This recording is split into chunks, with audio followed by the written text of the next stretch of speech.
You're listening to the iGaming News Podcast, your source for global insights, breaking headlines, and expert voices from across the industry.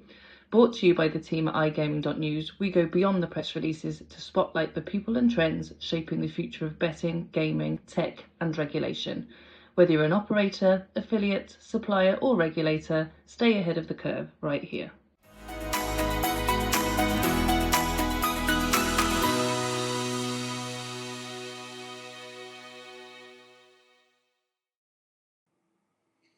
Welcome to the first episode of the iGaming News Podcast. I'm Abigail Welsh, your host, and today I'm thrilled to be joined by Josh Jones, co-founder of Rise and Hustle. Rise and Hustle is making waves in Africa as the next generation tap-to-earn gaming operator.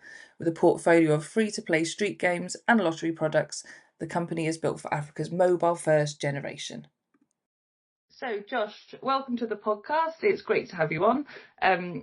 Really what we'd like to do today is dive very, very deeply into Rise and Hustle, the brand, and learn a little bit about kind of where you stand within the African market and what your plans are for the future. So, yeah, great to have you on board.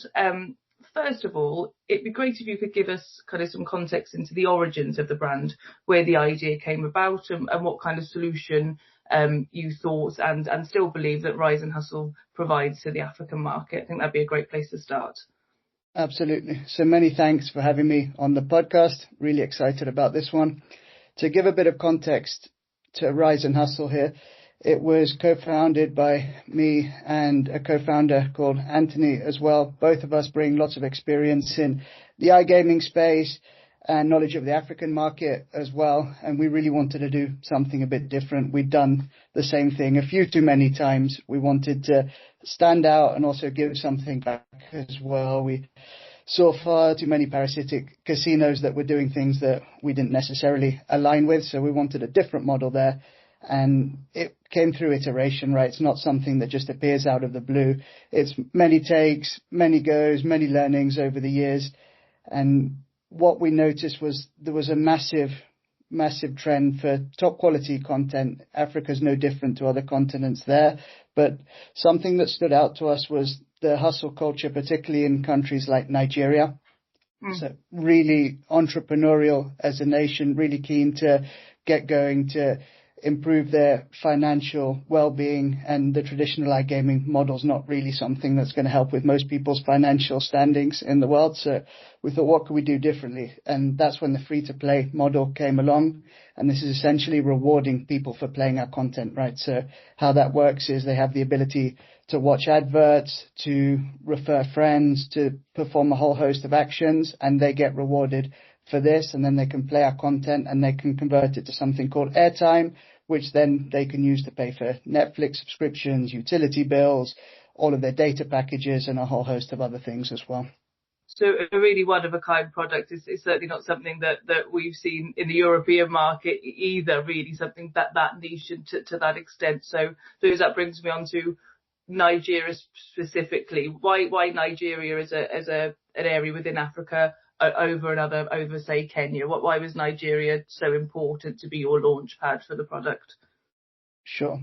So the hustle culture that I mentioned previously was really one of the driving factors behind this. It's really more than just a buzzword, but they really are an entrepreneurial country. It's in their veins. Almost everyone we speak to, from partners to employees, they are all extremely hardworking, driven, want to succeed. So it just fit perfectly with the model that we have.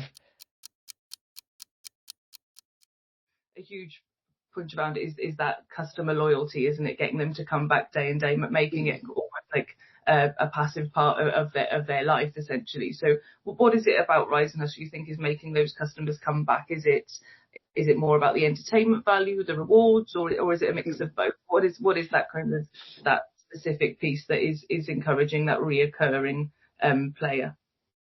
For sure. So it's a combination of factors here. As you mentioned, the rewards are a massive piece of this, but they're definitely not the only piece. We couldn't make ourselves into a viable business model with just a rewards heavy sort of model without everything else that goes around it. So without the strong branding that we have, which is a really important piece of what we do, and it's something that the players really buy into. The strong content as well. So the fatigue is real. When your content is really bad, people will get extremely bored, and even if you reward them financially, it's shown that they will churn a lot quicker. So it's a combination of the brand, the right context in terms of the games that we're giving them, and also the branding as well, really key to our success. Yeah, it's very distinct. It's great. And obviously, that I think it'd be good to talk about a bit more about rewards and kind of tokenization as well. So I know that the Rise token is central to your ecosystem. Could you maybe explain a little bit about that, how it works, and why you chose the Binance Smart Chain to build that? A little bit of information around that would be great. Absolutely. So this is a really important piece of what we're doing because it gives users more of a say in what we're going to be doing in the future. And essentially what we did with the Rise token is enable them not just to be a speculative asset, because that's not what we're to encourage at all. We want to encourage people to have a voice in what we do. And this is everything from new games, new content, right? Like, what games should we do? What should the games be called? We give voting mechanisms to the users where they can actually have a say in what the future looks like. So that was a really massive part of this. In terms of the choice of chain, that was fairly straightforward, and it was driven by data and user numbers, and it's an extremely popular chain there. We wanted to give something that was familiar to the users, but do something that's enhanced at the same time as well. So we wanted to make it frictionless, easy, but go above and beyond what they're used to. And I think from testing Rise and Hustle myself, and obviously some of the team here at iGaming News, that sense of community is very prevalent. You can feel that from the offset.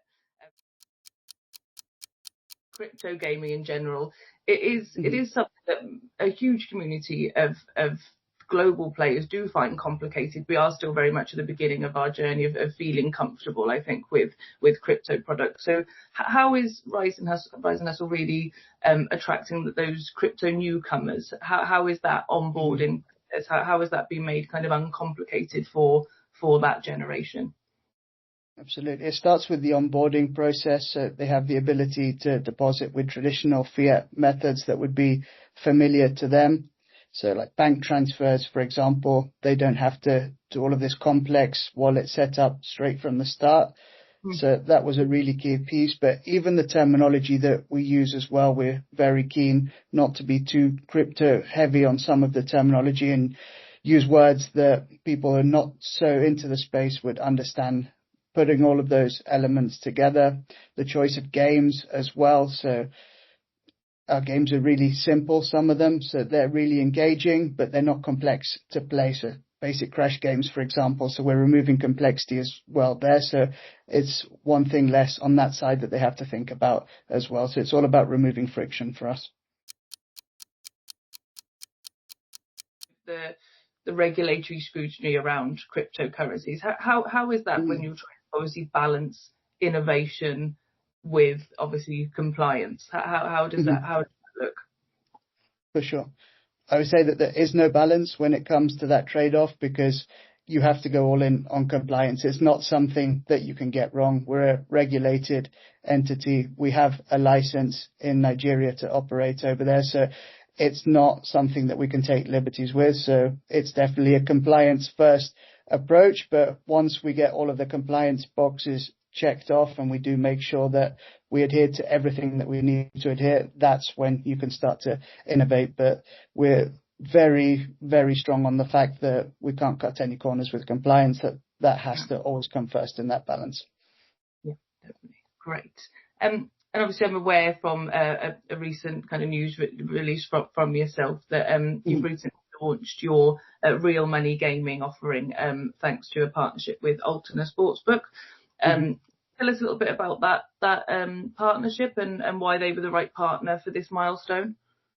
Absolutely. They're a perfect partner for us because they really understand the market. So they operate already in Nigeria. They understood some of the concepts that we were looking to develop and deploy inside of Nigeria. They got it. They understood the struggles from a user point of view. They understood why a flow may be different from traditional European markets. So that was really important. But Also the care that they've shown us from day one. That was from the initial contractual discussions. We really felt appreciated. We had conversations with the most senior of leadership all the way through, checking in on us, seeing how the process was going. So in that regard, they've been the ideal partner for us. Yeah, fantastic. Okay, so with regards to kind of your relationship with them, well, how has that enhanced Rise and Hustle? What is it that the end user gets from Mhm. that? Absolutely. So they essentially are providing the sports betting odds, the ability to place sports bets on our site. They're really helping us deliver that to the users, whereas before you'd see casino games on our site, all of the free-to-play games, those were aspects that we developed in-house. We understood that for the sports book, we needed a specialist to come and assist us with this project, and they were the right partner for us. What it means for the end customers, they can come on our site and they'll be able to start playing not only casino games, but sportsbook as well, and be able to bet on over 20,000 events throughout the year. Fantastic. And obviously, football is a huge betting market, isn't it, in Nigeria and Africa in general? What other kind of sports and competitions do you see being real key drivers for the sportsbook section of your product? hmm So 90% of the activity is football and Premier League focused, really. It's a very one league centric market, but we're looking to some other areas as well, particularly within the combat sports space. So that is boxing primarily outside of football, but other sports as well, such as MMA. We definitely see niches there that we're targeting, and there's definitely user interest in some of those spaces, albeit not as big as football. Yeah, but it still allows you to round out that product and really make your offering more diverse. Yeah, fantastic. Absolutely. Um, okay, I think if we look a little bit more around kind of the African market and the African player, really, hmm have you found any challenges with regards to kind of players having issues with, obviously there's internet connectivity issues, payment infrastructures, device affordability in Africa. How have you kind of overcome those issues hmm that would potentially put an operator off of moving into a market like that? And obviously you said there's this huge ambition amongst Nigerian players. How do you balance that with maybe issues around kind of affordability and internet connectivity? Absolutely. So they are real issues, and it's not something that we could do ourselves without solid partners on the Yeah. ground, and those relationships are key. So where I see a lot of companies failing is they take a European company, they try and operate it remotely 100%, go into Nigeria, and then what's happening here? Why is our product not working? And exactly the things that you mentioned. There's the internet connectivity. It's choosing the right games, which ones are performant, what's the latency of your site, stripping down the assets so that it's still a site that users want to play, but that it's extremely performant, really important there. And all of the other issues that you mentioned as well. What sort of payment methods should you have in place? And we've got experts on the ground in Nigeria that have advised us every step of the way throughout those processes to make all of those issues much easier for us. It very much feels like a Nigerian product rather than an imported one. I think that's probably a Absolutely. huge benefit for you. Okay, if we maybe move on to looking at the brand roadmap beyond Nigeria, I know I've read in a couple of press releases that you're looking at Kenya and Ghana potentially next. Is that correct? That's correct. Definitely Ghana looks to be the next stop at the moment, and Kenya probably after that as well. As you know, in this industry, it will depend on regulations. They seem to change by the day, but that's definitely our plan, and we will definitely continue to expand across the African continent. Fantastic. And beyond Africa, is there? I mean, I know the majority of iGaming operators and brands and providers are now a lot of moving over to kind of the Latin America markets now and competing there. Is Latin America or Asia, are they areas that you think Rise and Hustle will be looking at any time in the coming years? Absolutely. LATAM lends itself really well to the sort of product that we're offering. We definitely see high potential there, and that's across LATAM, anywhere where we can operate legally and we have the correct licenses to do so. We will in the future operate in LATAM and in the Middle East as well. So again, that regulatory landscape there is something that we need to deal with. We need to make sure that we have all the licenses, the approvals in place to do that. But once we do, LATAM and the Middle East as the next stops are definitely on the radar, on the cards at the moment. We look forward to that. Obviously, yourself, Josh, you've while Rise and Hustle is a relatively new product, you yourself are a bit of a veteran in the iGaming industry. You've been in the industry a long time. What would you say, kind of from your experiences scaling platforms before and working on other projects? What would you say you've learned that you've applied with Rise and Hustle? How has kind of your experience fed Rise and Hustle and its uniqueness? Sure.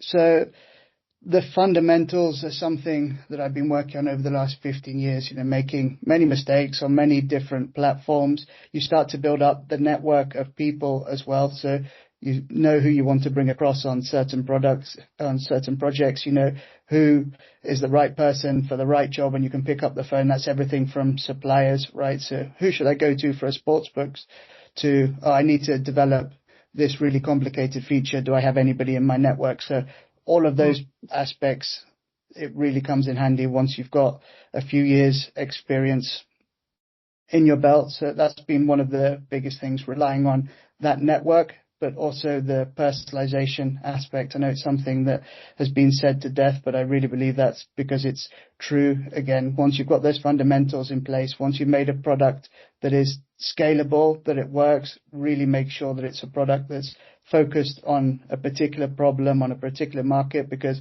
there's too many operators and too many platforms these days out there for you not to specialize. Of course. It may be a bit more of a, I suppose, a personal question now, not just personal. What would you say your proudest moment has been with the brand, with Rise and Hustle? What's been your proudest achievement so far in its relatively short life? That 100,000 user mark was definitely the proudest achievement, because it just really validates everything that we've been doing, and it's coming from the users. It's not just some vanity metrics, but we can see users actually signing up, believing in our product, and continuing to play on Rise and Hustle. Right, yeah, what an achievement. And on the flip side, what would you say has been your biggest challenge when building and scaling this brand? And the biggest challenge is always with regulation. I think making sure that everything is compliant, that we're ticking all of those boxes. There's always requirements that last minute you need to make sure 100% in line is something, like I said, you can't get wrong. You need to get it right every single time that you do it. So that is by far the most challenging aspect. Of course. And I think we round this off by saying, if you could kind of describe the vision for Rise and Hustle in one sentence, what is the objective? What do you see Rise and Hustle becoming, and its position within the industry? Yeah. For sure. We see it as a brand that's going to empower users to have a better financial position across continents. Fantastic. Okay, and on a very, very final note, when you're not working in the iGaming industry and building and scaling products, what do you do to unwind?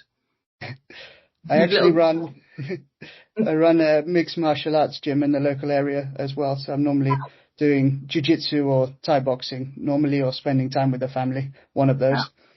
Fantastic. Well, there we are. Well, it was really lovely to have you on here today, and thank you so much for your time. And we look forward to hearing a lot more from Rise and Hustle over the coming months and years. Thank you so much for having me. Thank you.